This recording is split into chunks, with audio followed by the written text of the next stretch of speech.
Happy Chick-fil-A Appreciation Day, everyone! So I'd like to reflect upon the results of last year when I posted a video entitled 5 Reasons Why Homosexuality is Bad. Despite the relatively low amount of views it got, there was a lot of feedback, which means it's remained a high-interest topic. In the video, I introduced myself as a friend of homosexuals, not a hater, and then I went on to list the practical reasons why homosexuality is destructive to humans. This may sound like a paradox to some of you who haven't yet watched the video, so please, if you haven't already, check it out. Anyway, the feedback was mixed, as I expected it would be. Most of it was constructive, as I'd asked, but there was a good bit of irrational flaming as well. Mind you, I try to be tolerant.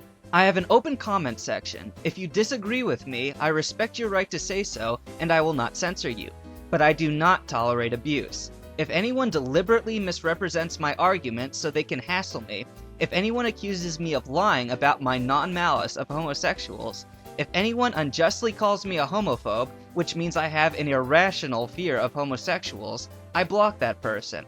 I take this issue far too seriously to put up with cheap potshots at my credibility. Same goes for the people who put up entire walls of comments as if to shout me down. If you want to tell me that I'm wrong, at least be reasonable about it. On to the constructive feedback. I noticed a lot of repetitive material, so I'd like to list the popular answers here to give everyone an idea of how homosexual activists argue. My first point was that homosexuality was exceptionally disease-ridden and that it isn't loving to endorse a condition that so brutally reduces one's life expectancy. One opponent responded that my data was skewed since I was using Paul Cameron's research and his methods sucked. While it's true that one of my sources had Cameron as a co-author, it was a different paper than what she'd cited. Quick lesson, guys. If you don't want to make strawman arguments, avoid the Southern Poverty Law Center's website. Furthermore, Cameron may have a flair for exaggeration in his statements, but his actual findings were still foreboding.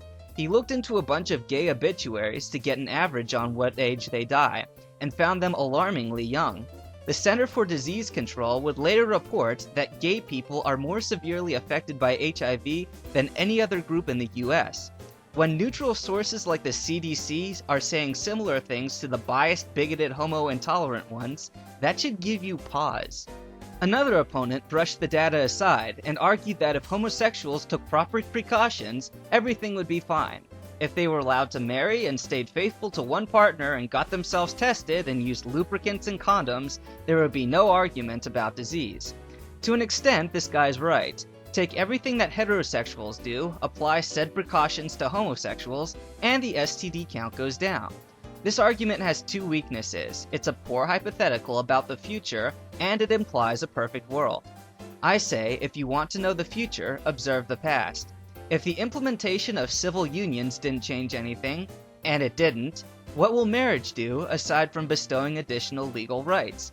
And we don't live in a perfect world. People constantly disregard protection. Yet according to the data and common knowledge, homosexuals are hit the hardest. Still another opponent said that homosexuals have a higher death rate because everybody else bullies them into suicide, and if we just accept them, it wouldn't be so bad. This is a guilt by association fallacy. Bullies who victimize people for being different are not in the same category as friends and family who have legitimate concerns about the problems that come with homosexuality. Overgeneralizing like this is militant to a fault because it rouses a me against the world outlook on life, and anyone who does not embrace homosexuality is turned into an enemy. Friends and family may not always handle their situation gracefully, but if they've taken the time to know or raise someone, they mean well.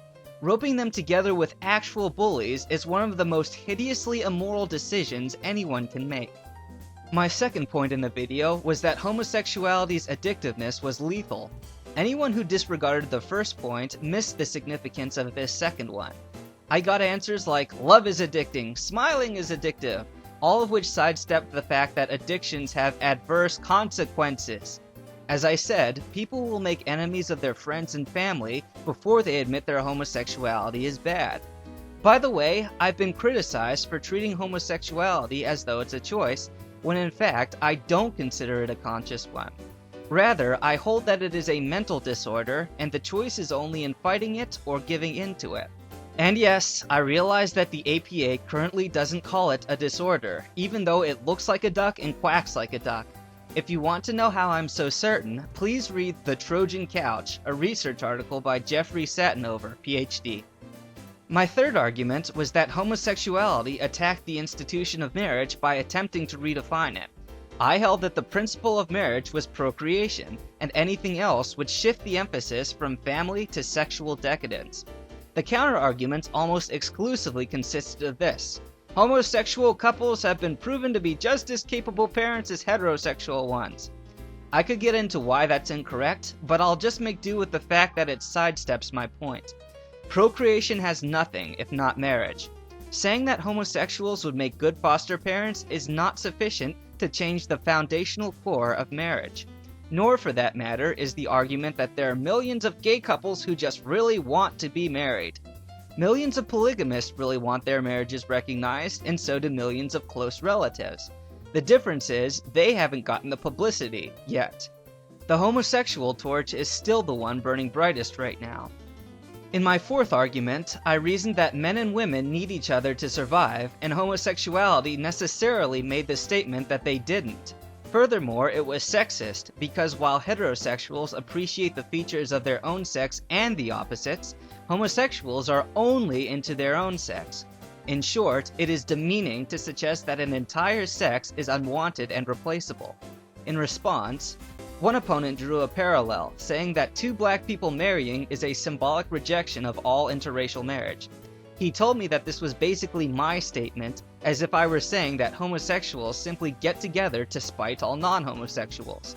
Obviously, it's not like that. I'm glad that most homosexuals aren't actively sexist, like the feminazi lesbians of the 70s. It's the one feature of homosexuality that they do somewhat fight, being politically incorrect and all.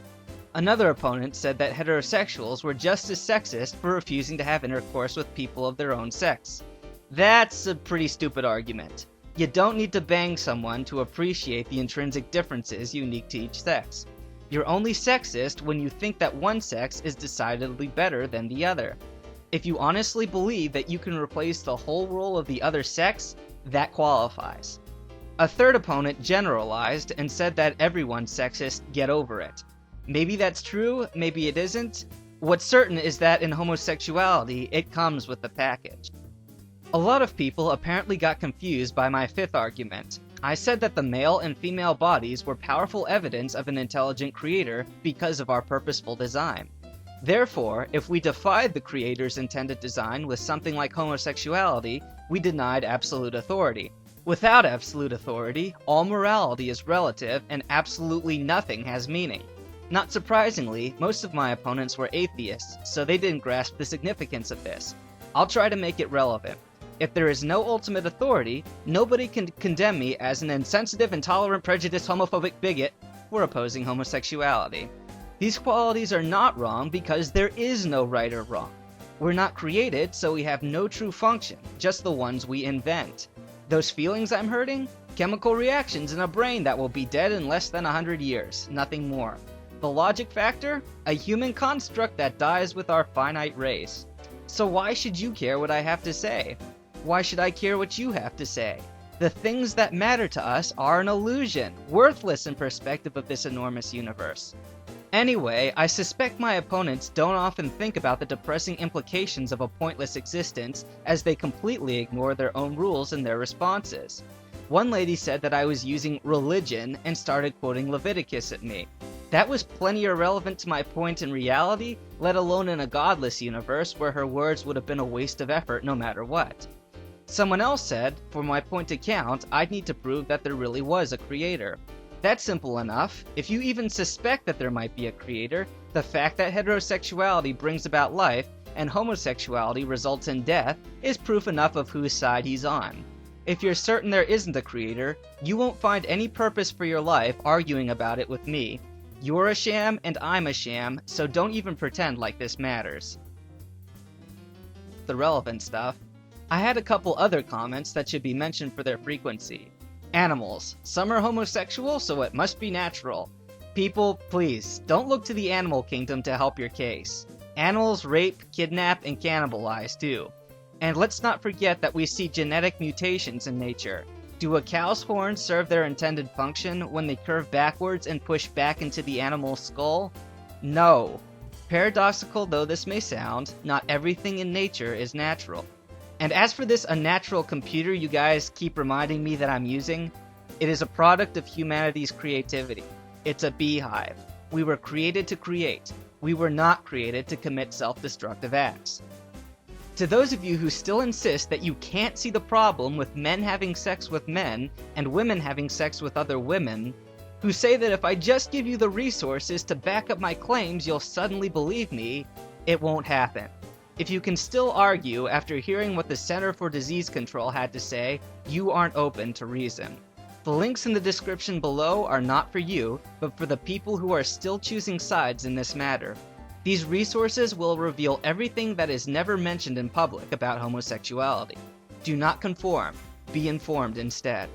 Constructive replies are welcome. Thanks for stopping by.